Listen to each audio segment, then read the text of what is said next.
Welcome to A edu. और ए edu के हमारे इस यूट्यूब चैनल में आप सभी का स्वागत है।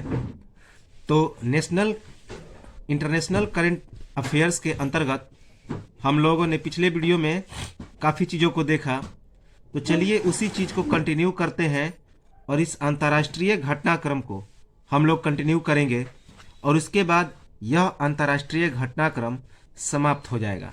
तो चलिए हम लोग शुरुआत करते हैं इस इंटरनेशनल करंट इवेंट को।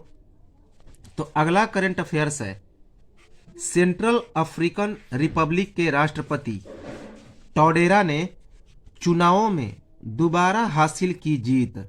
तो सेंट्रल अफ्रीकन रिपब्लिक के राष्ट्रपति टोडेरा ने चुनावों में दोबारा जीत हासिल की। इसका परिणाम कब जारी हुआ? तो 4 जनवरी 2021 को। तो इस चुनाव का जो परिणाम जारी हुआ वह 4 जनवरी 2021 को जारी हुआ।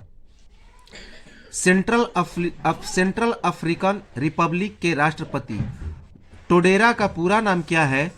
तो फॉस्टिन ऑर्केज टोडेरा। फॉस्टिन ऑर्केज टोडेरा। इन्होंने कितने मतों से जीत हासिल की? तो 53%। तो टोडेरा ने 53% मतों से जीत हासिल की। इनका चुनाव कब हुआ था? तो 27 दिसंबर 2020 को। इनका जो चुनाव हुआ था वह 27 दिसंबर 2020 को हुआ था। 63 वर्षीय राष्ट्रपति टोडेरा वर्ष 2016 से सत्ता में है। तो याद रखेंगे 63 वर्षीय राष्ट्रपति फॉस्टिन ऑर्केज टोडेरा 2016 से ही सेंट्रल अफ्रीकन रिपब्लिक के राष्ट्रपति हैं। और इसके बाद यह जब दोबारा चुनाव हुआ 2020 में, तो एक बार फिर से वे राष्ट्रपति बन गए हैं।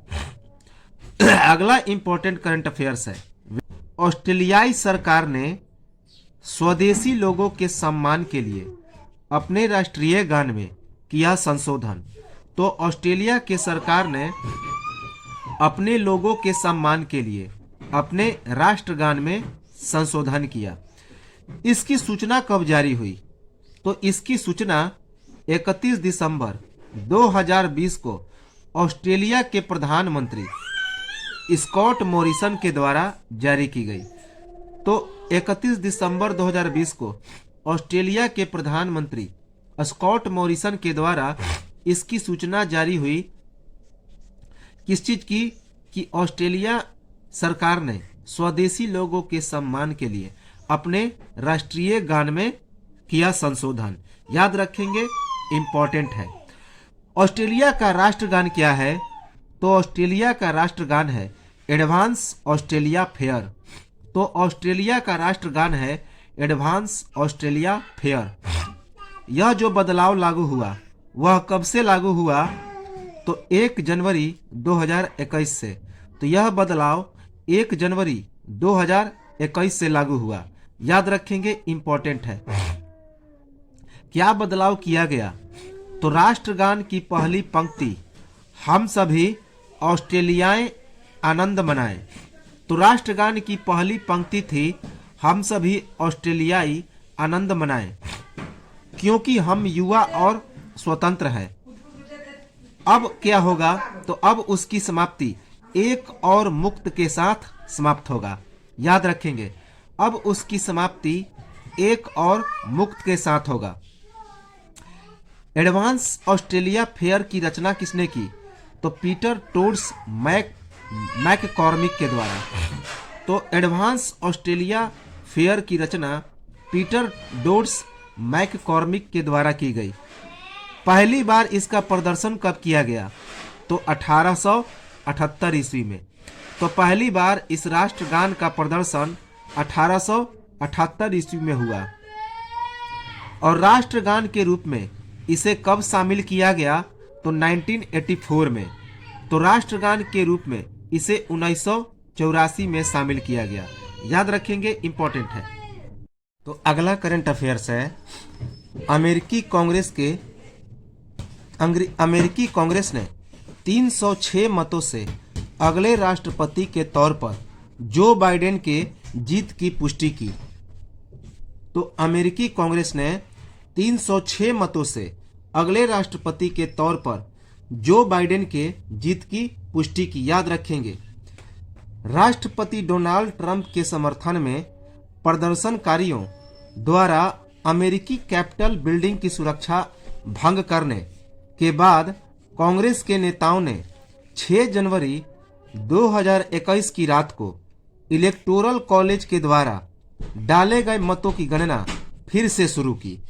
तो राष्ट्रपति डोनाल्ड ट्रंप के समर्थन में प्रदर्शनकारियों के द्वारा अमेरिकी कैपिटल बिल्डिंग की सुरक्षा भंग करने के बाद कांग्रेस के नेताओं ने 6 जनवरी 2021 की रात को इलेक्टोरल कॉलेज के द्वारा डाले गए मतों की गणना फिर से शुरू की गई, जिसके तहत अमेरिकी कांग्रेस ने 306 मतों से अगले राष्ट्रपति के तौर पर जो बाइडेन के जीत की पुष्टि की। याद रखेंगे, इंपॉर्टेंट है।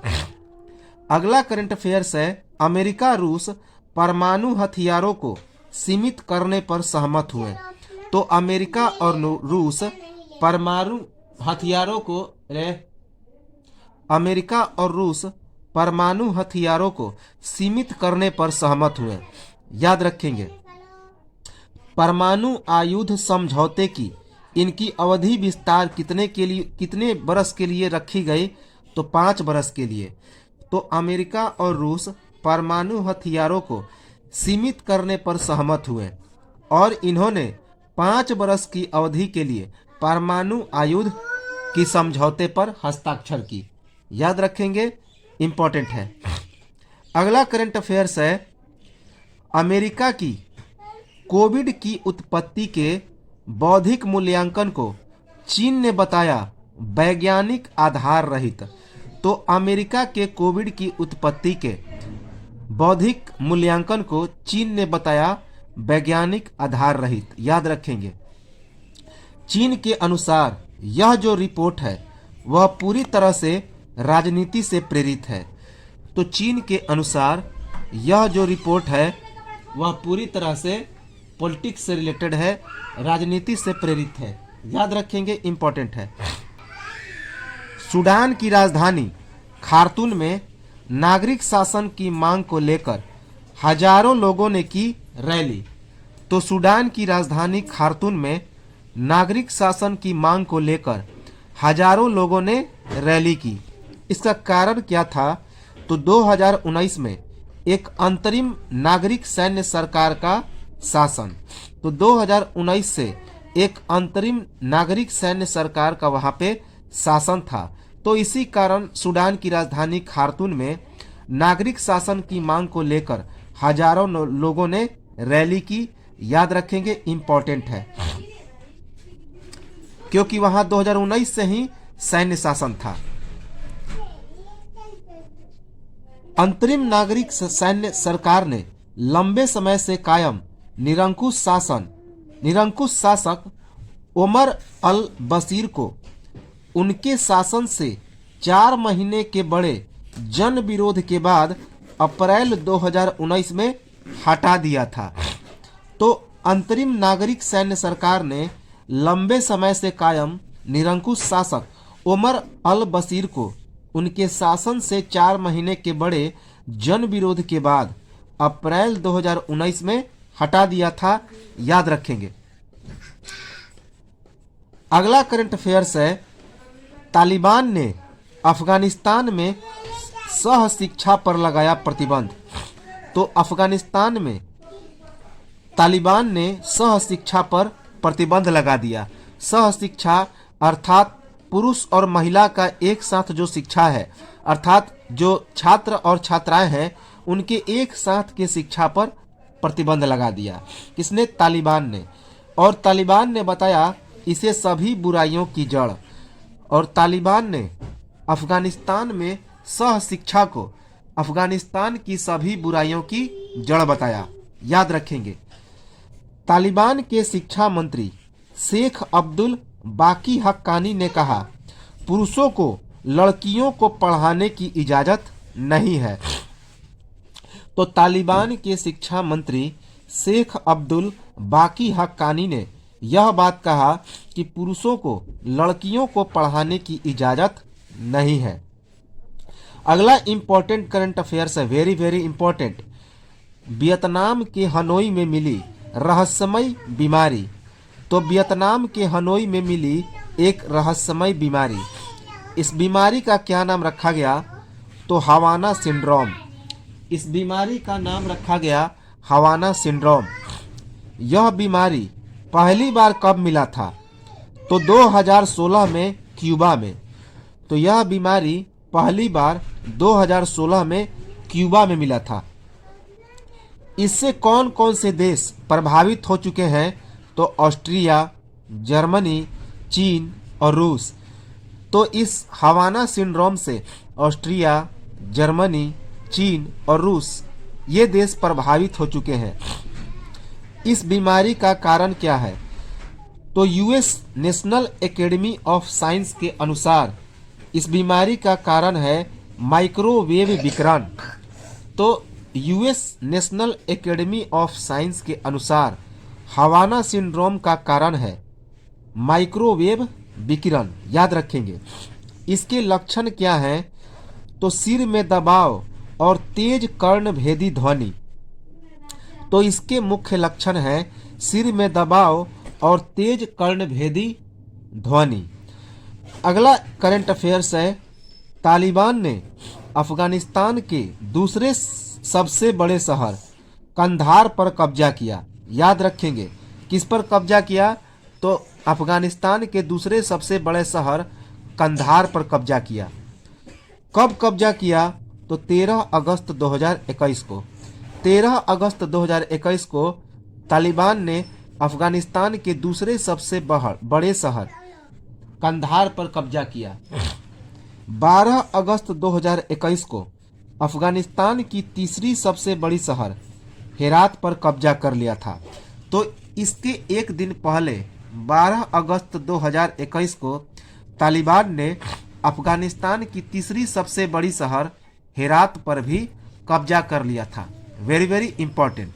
अगला इंपॉर्टेंट करंट अफेयर्स है जो बेहद इंपॉर्टेंट है, जिसके एग्जाम में आने की संभावना ज़्यादा है।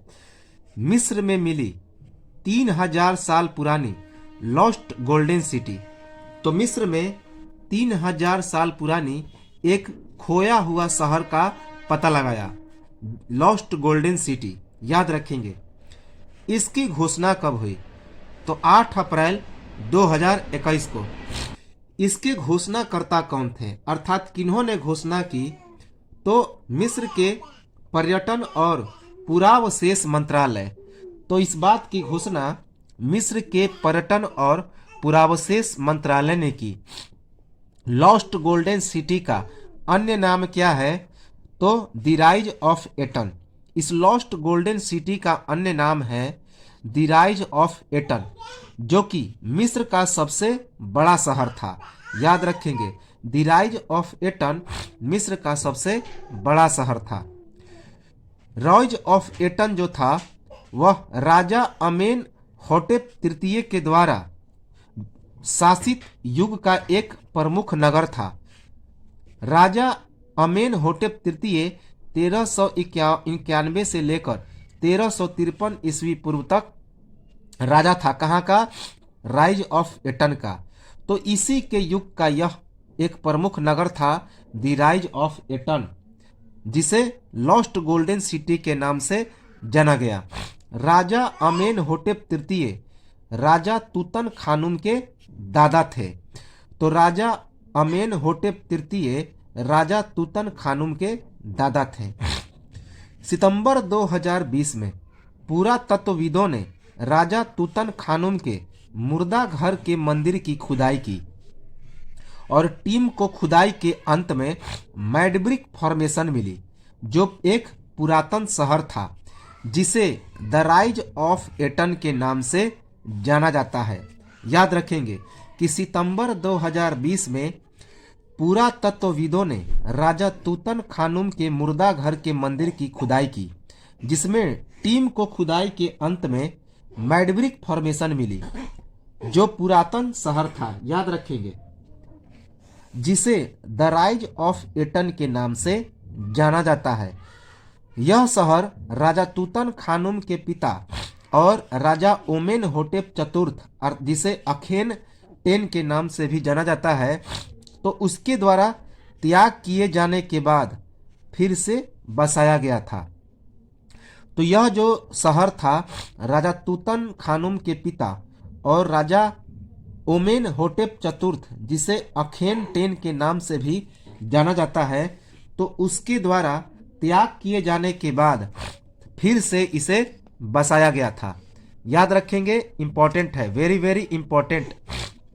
अगला करंट अफेयर्स है, डेनमार्क ने एस्ट्राजेनेका वैक्सीन के उपयोग को अस्थायी तौर पर क्या कर दिया, तो रोक दिया। इसकी घोषणा कब की गई, तो इसकी घोषणा 13 अप्रैल 2021 को की गई। याद रखेंगे, इसकी घोषणा 13 अप्रैल 2021 को हुई। इसका कारण क्या था, तो इसका कारण था साइड इफेक्ट की संदेह के चलते कि डेनमार्क को लगा था कि एस्ट्राजेनेका वैक्सीन का साइड इफेक्ट हो जाएगा। तो इसी साइड इफेक्ट के संदेह के कारण डेनमार्क ने एस्ट्राजेनेका वैक्सीन के उपयोग को अस्थायी तौर पर रोक दिया। किस चीज का संदेह था, तो ब्लड क्लॉटिंग का संदेह था। तो डेनमार्क को एस्ट्राजेनेका के ऊपर ब्लड क्लॉटिंग का संदेह था और ऐसा करने वाला डेनमार्क यूरोप का पहला देश बन गया। तो याद रखेंगे, एस्ट्राजेनेका वैक्सीन के उपयोग को अस्थायी तौर पर रोकने वाला डेनमार्क पहला देश बन गया। कहाँ का, तो यूरोप का। करंट अफेयर्स है, चीन की जनसंख्या बढ़कर 1,41,178 अरब हो गई है। याद रखेंगे, चीन की जनसंख्या बढ़कर 1,41,178 अरब जनसंख्या हो गई है और जनसंख्या बढ़ोतरी की दर 0 के करीब पहुंची। याद रखेंगे कि चीन की जनसंख्या बढ़कर 1,41,178 अरब पहुंच गई और जनसंख्या बढ़ोतरी की दर 0 के करीब पहुंची। इसका जो आंकड़ा जारी हुआ वह कब हुआ, तो 11 मई 2021 को। यह जो आंकड़ा जारी हुआ वह 11 मई 2021 को जारी हुआ। पिछले 10 सालों में कितनी बढ़ोतरी की गई, तो 72 मिलियन। तो चीन में पिछले 10 सालों में 72 मिलियन अर्थात 5.38% की बढ़ोतरी दर्ज की गई। याद रखेंगे, इंपॉर्टेंट है। अगला करंट अफेयर्स है, वेरी वेरी इंपॉर्टेंट, कि इजराइल फिलिस्तीन संघर्ष पर यूएनएससी की बैठक, संयुक्त राष्ट्र ने तत्काल युद्ध विराम की आह्वान की घोषणा की। तो इजराइल फिलिस्तीन संघर्ष पर यूएनएससी अर्थात यूनाइटेड नेशन सिक्योरिटी काउंसिल ने तत्काल युद्ध विराम का आह्वान किया। इस बैठक का आयोजन कब हुआ, तो 16 अप्रैल 2021 को। इस बैठक का आयोजन 16 अप्रैल 2021 को हुआ। याद रखेंगे, इस बैठक की अध्यक्षता किसने की, तो इस बैठक की अध्यक्षता चीनी स्टेट काउंसलर और विदेश मंत्री वांग ई ने की। तो याद रखेंगे, इस बैठक की अध्यक्षता चीनी स्टेट काउंसलर और विदेश मंत्री वांग ई ने की। इस युद्ध का कारण क्या था, तो इस युद्ध का कारण था इस्लामिक पवित्र महीने रमजान के दौरान फिलिस्तीनियों पर प्रतिबंध तथा फिलिस्तीनियों को यरूशलेम में उनके घर से बेदखल करना तथा इजराइल पुलिस द्वारा फिलिस्तीनियों के पवित्र स्थल अल अक्सा मस्जिद में धावा। तो इस युद्ध का कारण था इस्लामिक पवित्र महीने रमजान के दौरान फिलिस्तीनियों पर प्रतिबंध लगा दिया गया था। किसके द्वारा, तो इजराइल के द्वारा, और फिलिस्तीनियों को यरूशलेम में उनके घर से बेदखल कर दिया गया था तथा इजराइल पुलिस के द्वारा फिलिस्तीनियों के पवित्र स्थल अल अक्सा मस्जिद में धावा बोल दिया गया था। याद रखेंगे, इंपॉर्टेंट है। सीरिया में अपने चौथे कार्यकाल के लिए राष्ट्रपति बशर अल असद 95% मतों से जीते। याद रखेंगे कि सीरिया में अपने चौथे कार्यकाल के लिए वहां के राष्ट्रपति बशर अल असद 95% मतों से जीत गए। इसकी चुनाव कब हुई थी? तो 26 मई 2021 को। तो इसके लिए जो चुनाव हुआ था वह 26 मई 2021 को हुआ था। एक दशक पहले सीरिया विद्रोह के बाद दूसरा चुनाव हुआ था। याद रखेंगे, एक दशक पहले सीरिया विद्रोह के बाद दूसरा चुनाव हुआ था। 2014 में बशर असद को 89% वोट हासिल हुआ था। तो 2014 में बशर अल असद को 89% वोट हासिल हुआ था। याद रखेंगे। अमेरिकी सरकार का बड़ा फैसला, कोविड-19 की उत्पत्ति का 90 दिनों में पता लगाए खुफिया विभाग। तो अमेरिकी सरकार ने एक बड़ा फैसला सुनाया कि कोविड-19 की उत्पत्ति का 90 दिनों में पता लगाए खुफिया विभाग। इसकी घोषणा कब की गई? तो 26 मई 2021 को। इसकी घोषणा 26 मई 2021 को हुआ। याद रखेंगे। अगला करंट अफेयर से इंपॉर्टेंट है कि भारत और ओमान ने किया 2 प्रमुख रक्षा समझौते का नवीनीकरण। भारत और ओमान ने किया 2 प्रमुख रक्षा समझौतों का नवीनीकरण। समझौता कब किया गया? तो दिसंबर 2019 में हुए एक समुद्री परिवहन समझौता पर हस्ताक्षर तथा वर्ष 2018 में हुए ओमान के डूकम बंदरगाह तक भारतीय नौसेना को सुविधा प्रदान करना। तो यह जो समझौता हुआ था, यह समझौता कब हुआ था? तो 2 समझौते हुए थे। एक दिसंबर 2019 में हुए एक समुद्री परिवहन समझौता। तो दिसंबर 2019 में एक समुद्री परिवहन समझौता पर हस्ताक्षर हुआ था तथा 2018 में ओमान के डूकम बंदरगाह तक भारतीय नौसेना को सुविधा प्रदान करने पर हस्ताक्षर हुआ। अगला इंपॉर्टेंट करंट अफेयर्स है। नेपाल की राष्ट्रपति विद्या देवी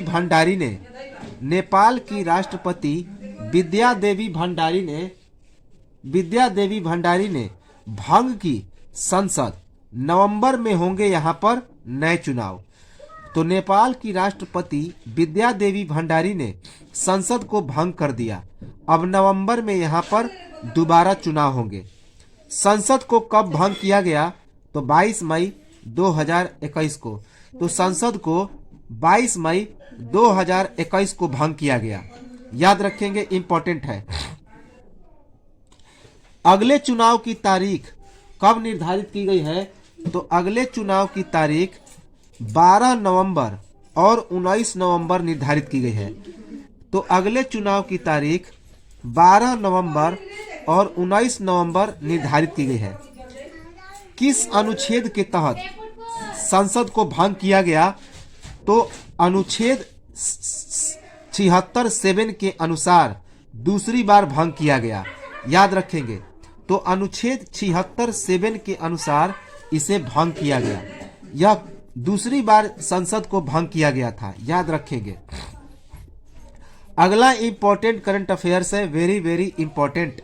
तो अगला करंट अफेयर्स है, रूस और चीन ने शुरू की अपनी सबसे बड़ी परमाणु ऊर्जा परियोजना। तो रूस और चीन ने अपने सबसे बड़ी परमाणु ऊर्जा परियोजना की शुरुआत की। याद रखेंगे, इंपॉर्टेंट है कि रूस और चीन ने अपने सबसे बड़ी परमाणु ऊर्जा परियोजना की शुरुआत की। इस परियोजना का शिलान्यास कब किया गया? तो इस परियोजना का शिलान्यास 19 मई 2021 को किया गया। तो इस परियोजना का शिलान्यास 19 मई 2021 को किया गया। इस परियोजना का उद्देश्य क्या था? तो इस परियोजना का उद्देश्य था मॉस्को के द्वारा, जो कि रूस की राजधानी है, मॉस्को के द्वारा 2 चीनी शहरों में 4 उच्च शक्ति वाले परमाणु ऊर्जा संयंत्र का निर्माण करना। तो इस परियोजना का मुख्य उद्देश्य था मॉस्को के द्वारा 2 चीनी शहरों में उच्च शक्ति वाले परमाणु ऊर्जा संयंत्र का निर्माण करना। इस परमाणु ऊर्जा संयंत्र का निर्माण कहाँ पे किया जाएगा? तो तियानवेन परमाणु ऊर्जा संयंत्र, जिसके तहत 7 और 8 इकाइयों का निर्माण होगा, और यह संयंत्र जियांगसू प्रांत के लियान युगुंग शहर में किया जाएगा। दूसरा है जुडापू परमाणु ऊर्जा संयंत्र,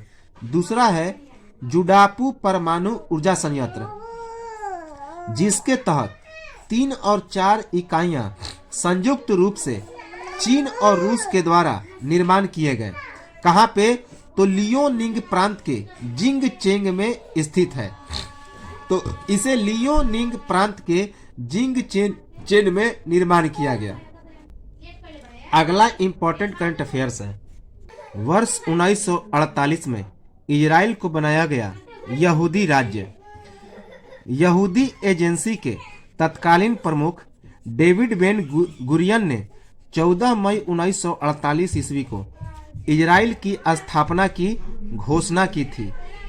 इस घोषणा के बाद यहूदियों और अरबों के बीच भयंकर युद्ध छिड़ गया था। तो यहूदी एजेंसी के तत्कालीन प्रमुख डेविड बेन गुरियन ने 14 मई 1948 ईस्वी को इजराइल की स्थापना की घोषणा की थी। इस घोषणा के बाद यहूदियों और अरबों के बीच एक भयंकर युद्ध छिड़ गया था। यहूदी लोगों ने 4000 से अधिक वर्षों से इजराइल की भूमि पर अपना दावा किया है। तो यहूदी लोगों ने 4000 से अधिक वर्षों से इजराइल की भूमि पर अपना दावा पेश किया है। अगला करंट अफेयर्स है। अमेरिकी राष्ट्रपति जो बाइडेन ने हटाया स्वास्थ्य सेवा का खर्च उठाने में अक्षम आदिवासियों पर लगा प्रतिबंध। तो अमेरिकी राष्ट्रपति जो बाइडेन ने स्वास्थ्य सेवा का खर्च उठाने में अक्षम आदिवासियों पर प्रतिबंध जो लगा था उसे समाप्त कर दिया। इसकी घोषणा कब की गई? तो 14 मई 2021 को। इसकी घोषणा 14 मई 2021 को हुई। यह प्रतिबंध कब लगाया गया था? तो इस पर प्रतिबंध 2019 में डोनाल्ड ट्रंप के द्वारा लगाया गया था। डोनाल्ड ट्रंप ने अप्रवासियों को वीजा प्राप्त करने से रोक दिया था। याद रखेंगे कि डोनाल्ड ट्रंप ने अप्रवासियों को वीजा प्राप्त करने से रोक दिया था। अगला करंट अफेयर्स है। अपनी सेना के वापसी के बावजूद अफगानिस्तान में 650 सैनिकों को रखेगा अमेरिका। तो अपनी सेना के वापसी के बावजूद अफगानिस्तान में 650 सैनिकों को अमेरिका रखेगा। अमेरिका सरकार की क्या योजना है कि 11 सितंबर 2021 की समय सीमा से पहले 4000 से अधिक अमेरिकी सैनिकों को वापस अमेरिका बुलाना। तो अमेरिका सरकार की योजना थी कि 11 सितंबर 2021 की समय सीमा से पहले 4000 से अधिक अमेरिकी सैनिकों को वापस बुलाना। अगला करंट अफेयर्स है। इजराइल और हमास के बीच 11 दिन बाद युद्ध का विराम हो गया। तो इजराइल और हमास के बीच 11 दिन के बाद युद्ध का विराम हो गया। याद रखेंगे, इंपॉर्टेंट है। युद्ध विराम जो हुआ वह कब हुआ? तो 21 मई 2021 को सुबह 2 बजे। याद रखेंगे, इंपॉर्टेंट है। अगला इंपॉर्टेंट करंट अफेयर्स है। यूरोपीय संघ ने पोस्ट ब्रेक्सिट ट्रेड समझौते की पुष्टि की। तो यूरोपीय संघ ने पोस्ट ब्रेक्जिट ट्रेड समझौते की पुष्टि की। पुष्टि कब की? तो 27 अप्रैल 2021 को। कब पुष्टि की? तो 27 अप्रैल 2021 को। यह पुष्टि किनके बीच हुई? तो यूरोपीय संघ और यूनाइटेड किंगडम के बीच, अर्थात यूरोपीय यूनियन और ब्रिटेन के बीच इसकी पुष्टि हुई। अगला इंपॉर्टेंट करंट अफेयर्स है। अमेरिका ने ठुकराया कोविड-19 वैक्सीन के लिए कच्चे माल के निर्यात पर प्रतिबंध हटाने का भारत का अनुरोध। तो अमेरिका ने क्या ठुकराया? अमेरिका ने ठुकराया कोविड-19 वैक्सीन के लिए कच्चे माल के निर्यात पर प्रतिबंध हटाने का भारत का अनुरोध। अगला important current affairs, very very important. France ने किया अंतरिक्ष में अपना पहला सैन्य अभ्यास। तो फ्रांस ने अंतरिक्ष में अपना पहला सैन्य अभ्यास किया, याद रखेंगे। इस अभ्यास का क्या नाम था?